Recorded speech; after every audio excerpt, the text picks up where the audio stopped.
Ah, Sige, boss. Ako na magsabi, boss.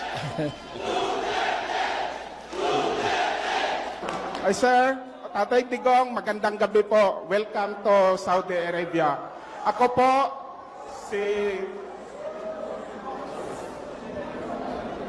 si Toto Gonzales from Alcobar, isa po sa mga volunteers sa Filipino organizations. Sir, ang concerns lang po namin, ang mga Pilipino po doon sa Eastern Region, around 300,000 po. Sa loob po ng ilang dekada hanggang ngayon, wala po kaming consulate.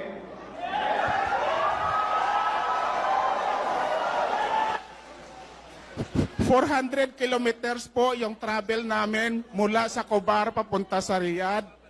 At yung budget po ng embassy ngayong taon, binawasan pa po.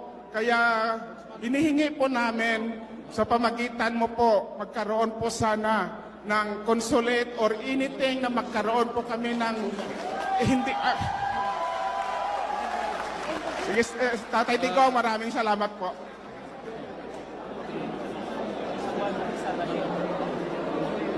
we'll give it to them.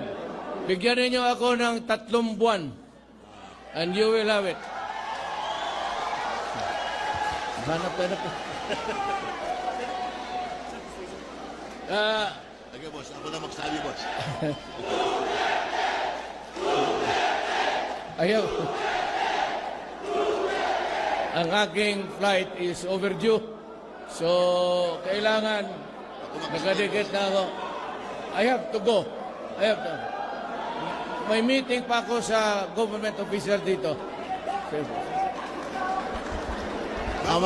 Mga kababayan, may nagbigay ng instruction si Presidente Duterte sa embassy na ituloy ang dialogue with all of you. Open ang embassy at ang polo office to discuss with you all your problems. Maraming salamat.